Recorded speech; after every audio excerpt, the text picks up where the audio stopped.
मित्रांनो, ठरलं तर मग या मालिकेच्या आजच्या भागामध्ये सायली स्वयंपाक बनवत असते. परंतु आता अर्जुनने ज्या प्रकारे तिला प्रपोज केलेलं असतं, बरोबर अर्जुनने जे काही मधुभाऊंना वचन दिलेलं असतं ते सगळं आणि सगळं तिला आठवत असतं की अर्जुन सरांचं माझ्यावर खूप प्रेम आहे आणि ते एके दिवशी मधुभाऊंचा आणि घरच्यांचा विश्वास जिंकून मला इथून सुभेदारांच्या घरी घेऊन जाणारच. हे सगळं काही सायलीला आठवत असताना ती खूपच खुश असते. त्याचबरोबर बरोबर तिने अर्जुन समोर कशा प्रकारे प्रेमाची कबुली दिली ते सुद्धा आता तिला आठवत असतं. तेवढ्यातच तेथे आता कुसुम येते आणि सायलीकडे पाहते तर सायलीचं लक्ष कशातच नसतं. म्हणूनच सायली आता कुसुमकडे पाहत म्हणते की काय ग, कुठे लक्ष आहे तुझं? त्यावेळी सायली आता आनंदाने उड्याच मारू लागते आणि कुसुमताईला गोल गोल फिरवत म्हणते, कुसुमताई मी आज एवढी खुश आहे, एवढी खुश आहे, एवढी खुश आहे ना, माझा आनंद माझ्या पोटात नाही तर या अख्ख्या जगात सुद्धा मावत नाहीये. मग कुसुम आता म्हणते, अगं हो हो, मला अगं गरगरतंय आता. त्याचवेळी आता सायली म्हणते की मी माझ्या मनातलं प्रेम व्यक्त करून दाखवण्याची यांना किती स्वप्न पाहिली होती. मी यांना कसं सांगेन, माझ्या मनातील प्रेम कशाप्रकारे मी व्यक्त करेन आणि नक्की ते कुठे करेन, त्याची प्रॅक्टिस खूप वेळ करत होते. परंतु फायनली आज तो दिवस आला. मी मनात कोणतेही आडेवेडे न ठेवता किंवा न लाजता त्यांच्यासमोर प्रेमाची कबुली दिली. आता बघ ना कुसुमताई, आपण काही गोष्टी ठरवतो ना तशा घडतच नाहीत, पण त्या जेव्हा घडतात ना तेव्हा तो दिवस सोन्याचा असतो. मी आजचा दिवस कधीच विसरू शकत नाही असं म्हणून ती कॅलेंडरवर आजच्या दिवशी मार्क करून ठेवते.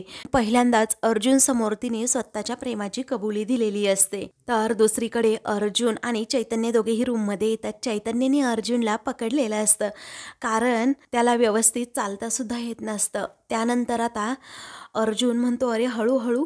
मग कसा बसा तो बेडवर बसतो. आता चैतन्य म्हणतो की बायको आय लव्ह यू म्हणाली म्हणून हाडं दुखायची थांबत नाहीत आणि जखमासुद्धा लवकर भरत नाही बरं. तेव्हा या जखमांवर माझ्या बायकोने फुंकर घातली आहे आणि या जखमा माझ्या शरीरावर अशाच कायम राहिल्या ना तरीही काही होणार नाही असं अर्जुन म्हणतो. तेव्हा चैतन्य मात्र डोक्यालाच हात लावतो तर अर्जुन त्याच्याकडे पाहून गोड हसतो. अर्जुनला पुन्हा एकदा सायलीची आठवण होते. तो उशी स्वतःजवळ घेतो आणि तिला असं सारखं सारखं आठवत असतं की कशाप्रकारे मला सायली ही आय लव्ह यू म्हणाली. मग त्या आठवणी आठवून तो खूपच खुश होतो. कशाप्रकारे सायलीने मला मिठी मारली, त्याचबरोबर माझ्या जखमांवर तिने मलमपट्टी केली, हे सगळं आठवून अर्जुन हा अगदी त्याच्यातच रमून जातो. त्यानंतर अर्जुन डोळे बंद करतो आणि सायलीच्याच आठवणीत पूर्णपणे रमून जातो. मग आता तो चैतन्याला विचारतो, काय रे चैतन्य, मला सुद्धा मिसेस सायली अशाच मिस करत असतील का रे? तेव्हा चैतन्य मात्र डोक्यालाच हात लावतो आणि म्हणतो, मी ना पटकन तुला एक पेन किलर देतो म्हणजे तू शांत झोपशील. तेव्हा आता अर्जुन म्हणतो, एक मिनिट थांब, मी ना त्यांना कॉलच करतो कारण त्या मला मिस करत असतील ना. तेव्हा आता चैतन्य म्हणतो, अरे 1 तास तरी झाला का सायली वहिनीला भेटून, लगेच तिला तुला कॉल करायचा आहे का? अर्जुन आता म्हणतो, 1च तास झालाय का फक्त? अरे मला तर असं वाटतंय की 1 वर्ष झाले आहेत आम्ही भेटलोच नाही, पण माझा फोन आहे तरी कुठे? मग आता चैतन्य म्हणतो, अरे तुला कळतं का, पण सायली वहिनीचा फोन ना मधुभाऊंच्या सेफ्टी ऑर्डमध्ये आहे. तेव्हा अर्जुन म्हणतो, हो तुझंही बरोबरच आहे, पण कुसुमताई त्यांचाही फोन असेलच ना. त्यावेळी चैतन्य म्हणतो, अरे थांब थांब, एवढी घाई करू नकोस. हे बघ, असंही मधुभाऊंनी जर पाहिलं तुझ्या मोबाईलवरून कुसुमताईंना कॉल गेलाय तर ते उगीच भडकतील, म्हणून मी माझ्या फोनवरून कॉल करतो कुसुमताईंना. तू बोलण्यापेक्षा मी बोललेलं बरं, रिस्क कमी असते ना यामध्ये. अर्जुन म्हणतो, हो बरोबर आहे तुझं. आता फोनची रिंग वाजेपर्यंत अर्जुन 4-5 वेळा म्हणत असतो की अरे फोन लागला का, लागला का. त्यावेळी चैतन्य म्हणतो, अरे थांब जरा. आता अर्जुनच्या मनाची घालमेल सुरू असते की कधी एकदा मी सायलीबरोबर फोनवर बोलेल. तेव्हा तो सारखाच चैतन्याला विचारतो, रे उचलला का फोन? मग आता चैतन्य म्हणतो, अरे थांब जरा, उचलल्यानंतर मी सांगणार नाही का तुला. हे सायली ही किचनमध्ये असते. तेवढ्यातच कुसुमच्या मोबाईलवर चैतन्याचा कॉल येतो. तेव्हा कुसुम म्हणते, अगं तुझ्या यांना तुझ्याबरोबर बोलायचं असेल, त्यांनाही तिकडे करमत नसेल बरोबर ना. मग सायली आता खूपच गोड लाजते. तेव्हा कुसुम अगोदर कॉल रिसीव करते आणि विचारते, काय हो चैतन्य सर, बोला की. त्याचवेळी आता चैतन्य म्हणतो की कुसुमताई, अहो सायली वहिनी आहे का तिथे? त्यावेळी आता कुसुम पुन्हा वेगळंच काहीतरी बोलू लागते. तर अर्जुन पटकन चैतन्याच्या हातातून मोबाईल घेतो आणि कुसुमबरोबर बोलू लागतो. तेव्हा तो आता विचारतो, कुसुमताई अहो तिकडे सगळे बरे आहेत ना? तेव्हा कुसुम आता सायलीचं नाव सोडून तिचं आणि त्याचबरोबर मधुभाऊंचं, चाळीतील सगळ्यांचं, भजनी मंडळ, पानवाल्या मुन्नाचं सगळ्यांचं नाव घेत म्हणते की सगळेजण अगदी व्यवस्थित आहेत. तेव्हा अर्जुन डोक्यालाच हात लावतो आणि म्हणतो की मला विचारायचं होतं की. तेव्हा कुसुम विचारते, नक्की काय विचारायचं होतं तुम्हाला? मग आता सायलीला समजतं की अर्जुन फोनवर बोलतोय, म्हणूनच ती आता कुसुम जवळ जाते आणि अर्जुन काय बोलतोय ते ऐकण्याच्या प्रयत्नात असते. परंतु कुसुम आता मुद्दाम गंमत करतच मोबाईल लगेच दुसऱ्या कानाला लावते. आणि मुद्द्यावर यायला खूप वेळ लावायचा हे तुम्ही लहानपणी शिकला आहात का हो? असं कुसुम पुन्हा विचारते. तर सायली आता म्हणते की दे ना कुसुमताई माझ्याकडे फोन.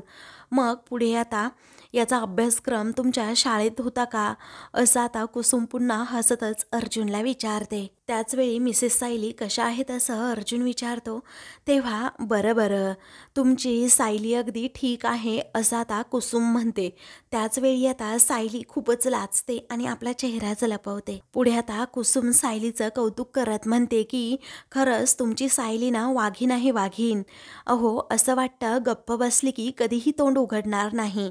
परंतु तिचं कसं असतं ना, एकदा का तोंड उघडलं ना की पूर्ण जंगलाला समजतं की सायलीची डरकाळी केवढी मोठी आहे. तेव्हा अर्जुन म्हणतो माझी बायको खरंच ब्रेव आहे. त्यानंतर आता सायली म्हणते, अगं दे ना इकडे कुसुमताई, माझ्याकडे फोन दे, मला बोलायचं आहे त्यांच्याबरोबर. पण आता कुसुम खूप आडेवेडे घेत असते आणि मुद्दामच सायलीला त्रास देऊ लागते आणि म्हणते मी नाही देणार मोबाईल. सायली अजूनच तिला फोर्स करू लागते. तर दुसरीकडे अर्जुन विचारतो, मिसेस सायली जेवल्यात का? त्यावेळी कुसुम म्हणते हो तिचं जेवण वगैरे सगळं झालं. तेव्हा त्या झोपल्यात का असं पुन्हा अर्जुन विचारतो. त्याचवेळी कुसुम म्हणते की नाही हो, आजच्या दिवशी ती कशी झोपणार, ती ना नुसती तळमळतीये. तेव्हा अर्जुन विचारतो का बरं, एवढं रेस्टलेस त्यांना फील होतंय का? मग मी लगेच येतो. चल चल चैतन्य, निघूयात आपण आता सायलीकडे जायला. चैतन्य म्हणतो आता इथून पुढे कुठेही जायचं नाही, इथे बसून आराम करायचा. आता कुसुम हसते आणि म्हणते की नाही नाही, आज ना तिचा जीवच चाललाय. असं म्हणून ती पटकन सायलीकडे मोबाईल देते. तर सायली आता मोबाईल घेते आणि फोनवर अर्जुन बरोबर बोलू लागते. ती हॅलो म्हणताच इकडे अर्जुनचे कान अगदी तृप्त होऊन जातात आणि तो आता तिच्याच स्वप्नांमध्ये रंगून जातो. सायलीचा आवाज ऐकल्याबरोबर अर्जुनला आनंद होतो. पुढे सायली विचारते, अहो कसे आहात तुम्ही, फार दुखतंय का हो तुमचं? मग अर्जुन आता एकदम शांत होतो. त्याचवेळी चैतन्य म्हणतो झालं याचं सुरू, असं म्हणून तो जरा बाजूला जाऊन उभा राहतो. इकडे अर्जुनला आता सायली विचारते, काय हो जखमांवर औषध लावलं का? तेव्हा अर्जुन म्हणतो तुम्हीच लावलं ना, जेव्हा तुम्ही माझ्या जखमांवर फुंकर घातली तेव्हा. त्याचवेळी आता सायली गोड हसते आणि अर्जुन देखील. पुढे आता हळूच अर्जुन विचारतो तुम्ही कशा आहात? मग सायली अशी लाजते आणि म्हणते खूप धडधडते. अर्जुन विचारतो का बरं, आज काही स्पेशल झालंय का? मग सायली अजूनच लाजते. सांगा ना मिसेस सायली प्लीज.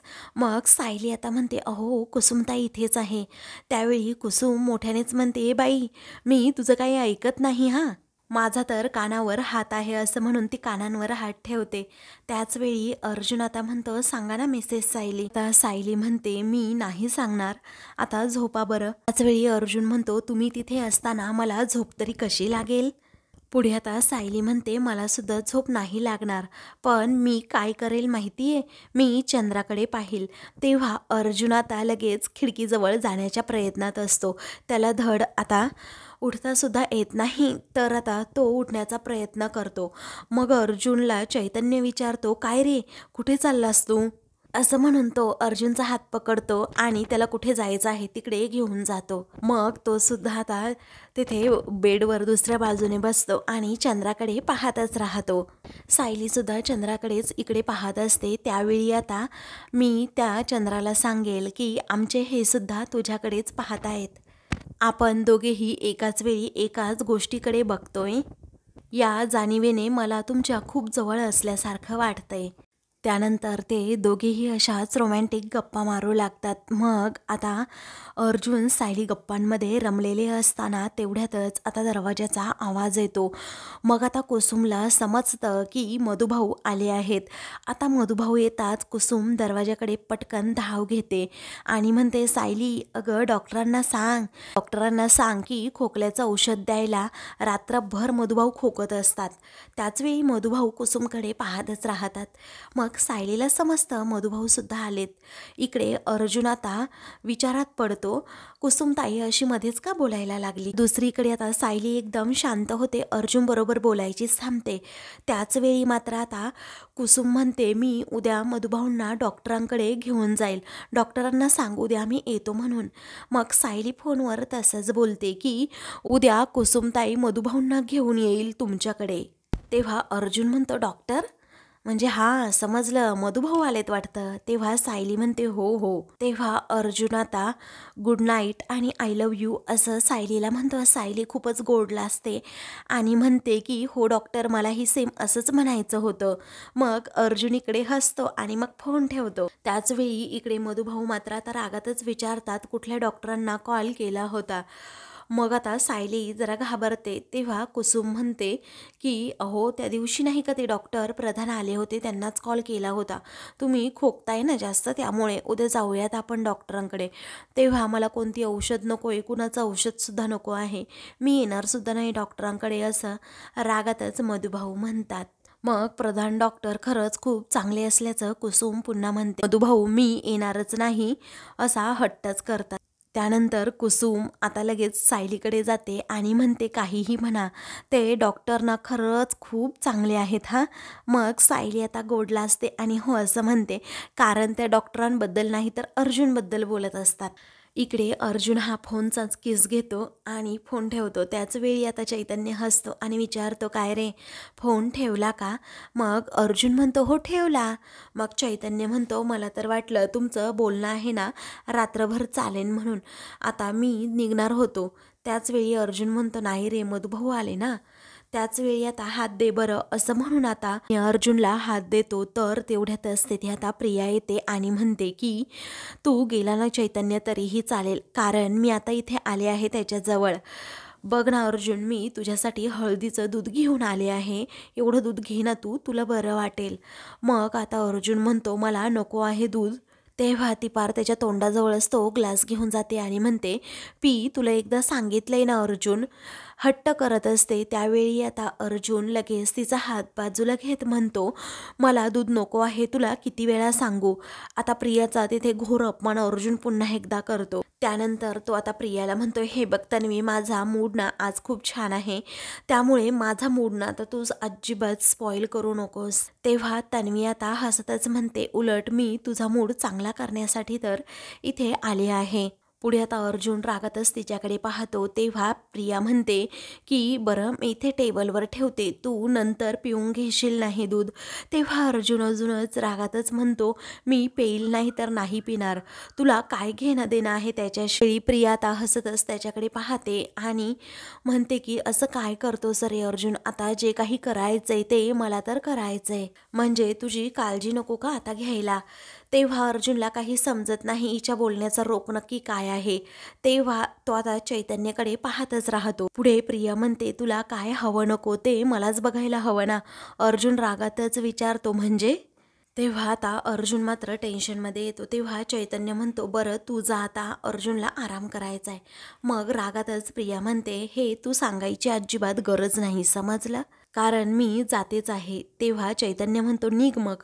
त्यानंतर आता लगेच ती ते दूध तेथे ठेवते. अर्जुन अजूनच चवताळतो. चैतन्य त्याला गप्प करतो आणि मग त्यानंतर प्रिया ही अर्जुनच्या पाठीवरून प्रेमाने हात फिरवण्यासाठी पुढे येते आणि म्हणते, अर्जुन गुड नाईट. तेव्हा अर्जुन टच करायचं नाही असं रागातच म्हणतो. तेव्हा चैतन्य आता खूपच रागात प्रियाकडे पाहतो. तर प्रिया त्यानंतर स्वीट ड्रीम असं म्हणून चैतन्याकडे पाहते आणि पाय आपटतच तेथून जाते, कारण अर्जुनने आता तिला काडीमात्रही भाव दिलेला नसतो. त्यानंतर ती तिथून गेल्यावर अर्जुन ताडकन उठतो आणि म्हणतो की या मुलीचा ना प्रॉब्लेम तरी काय आहे कळतच नाही. तेव्हा चैतन्य म्हणतो, लक्ष देऊ नकोस, कारण ती स्वतःच एक खूप मोठा प्रॉब्लेम आहे. पुढे चैतन्य म्हणतो, ऐक ना, बरं तू या तन्वीचा विचार करू नको, कारण ती स्वप्नात येईल आणि भयंकर स्वप्ना पडतील. हा अर्जुन म्हणतो की नाही, असं कधीही होऊ शकत नाही. आता माझ्या स्वप्नात तर फक्त आणि फक्त माझी बायकोच येणार, माझ्या मिसेस सायली, असं म्हणून तो बेडवर पडतो. तर चैतन्य आता खूपच घाबरतो आणि त्याच्याकडे पाहतच राहतो. इकडे सायली आता मधुभाऊंना जेवायला देते आणि म्हणते की तुम्हाला गोळ्या पण घ्यायच्या आहेत, पटकन जेवण करून घ्या. तेव्हा मला जेवण वगैरे काही नकोय, मला भूक नाही, असं मधुभाऊ आता भरल्या ताटावर बोलतात. मग आता सायली म्हणते, असं करून चालणार नाही, उगीच माझा राग तुम्ही अन्नावर काढू नका. त्यावेळी मधुभाऊ म्हणतात की मी जेवण करून तरी काय करू, लेकीची मनमानी अशी सहन करू का, त्यापेक्षा न जेवलेलंच बरं, तब्येत बिघडलेलीच बरी. त्याच वेळी सायली त्यांच्या जवळ बसते आणि म्हणते की मी मनमानी करतच नाहीये मधुभाऊ, अहो लेकीचा गोड हट्ट आहे असं समजा, आणि लेकीचा हट्ट तर फक्त बाबाच पुरवू शकतात ना. तेव्हा मधुभाऊ रागातच तिच्याकडे पाहतात आणि विचारतात, काय गोड हट्ट, तुम्हाला हे बोलताना काही वाटत नाही का ग? अगं तू मनाला वाटेल तसं वागायचं आणि मी ते निमूटपणे सहन करायचं. त्याच वेळी सायली आता गप्प बसत नाही, ती मधुभाऊंना उलट विचारते की मधुभाऊ, मी असं काय चुकीचं वागले, तुम्हीच सांगा ना मला. मी पहिल्यांदा माझ्या नवऱ्यासमोर माझ्या मनातील असणारं प्रेम त्याच्याबद्दल व्यक्त केलंय आणि आता आमचं नातं आणखीच घट्ट होईल. आता फक्त तुमचे आशीर्वाद हवे आहेत. तेव्हा मधुभाऊ रागातच उठतात आणि म्हणतात, या बापाला काडीचीही किंमत नाही, त्याच्याकडून अजिबात आशीर्वादाची अपेक्षाच करू नकोस आणि तू मला यापुढे काही विचारू नको, मी तुला काही सांगणार सुद्धा नाही. मग सायली आता मुळू न रडता लगेच मधुभाऊंना म्हणते की प्रत्येक वेळी असं टोक गाठणं खूप गरजेचं असतं का मधुभाऊ? तेव्हा मधुभाऊ आता रागातच विचारतात, अगं टोक कोण गाठतंय, तू गाठतेस की मी गाठतोय? अगं तुला जसं वागायचं असेल ना तसं तू वाग आणि मला जसं वागायचं असेल तसं मी वागतो. मग आता रागातच ते पुन्हा बाहेर चाललेले असतात. तेव्हा सायली म्हणते की असं भरल्या ताटावरून उठायचं नसतं, हे तुम्हीच आम्हाला शिकवलं आहे ना. तेव्हा आता कुसुम म्हणते, तुम्ही जाऊ नका मधुभाऊ प्लीज कुठे. त्यानंतर आता मधुभाऊ पटकन तिथे ताटाजवळ जातात आणि जेवण करू लागतात. तेव्हा सायली आणि कुसुम एकमेकींकडे आता पाहतच राहतात. तर दुसऱ्या दिवशी सकाळी लवकर सायली आता उठते आणि दाराभोवती रांगोळी काढते. रांगोळी काढता काढता तिला तिच्या लग्नाचे सर्व क्षण आठवतात की माझ्या घरच्यांनी माझं स्वागत केलं नव्हतं, परंतु अर्जुन सरांनी कशाप्रकारे मला ओवाळलं होतं, माझं औक्षण केलं होतं, त्याचबरोबर लक्ष्मीच्या पावलांनी मी त्या घरात गेले होते. आता हे सगळं आठवत असताना सायलीच्या चेहऱ्यावर एक वेगळंच तेज असतं.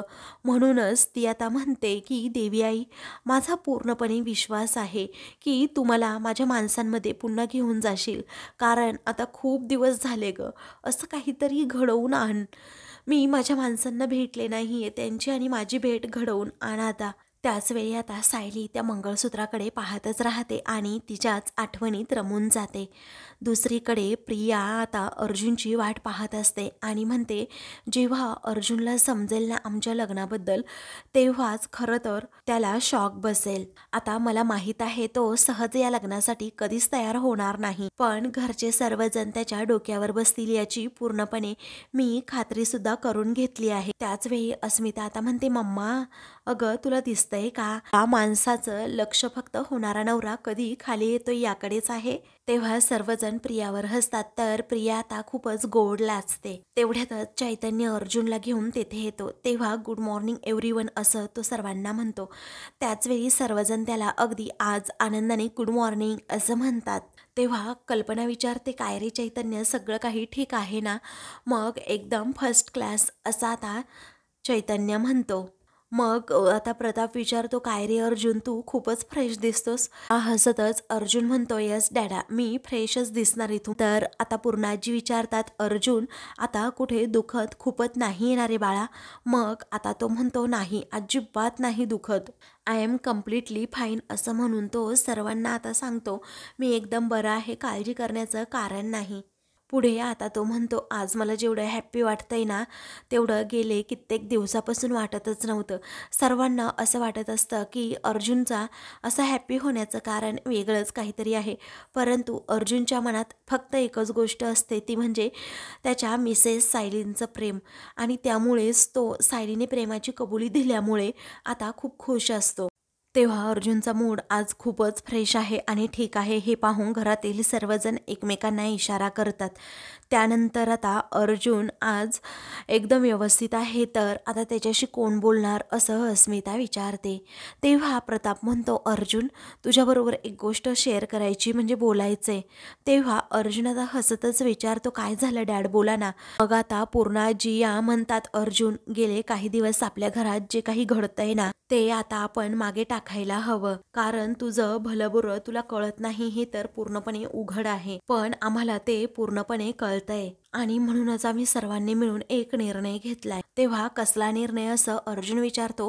तेव्हा आम्ही सर्वांनी प्रतिमा आणि रविराजच्या संमतीने ठरवलंय की तुझं आणि तन्वीचं लग्न आता करायचंय.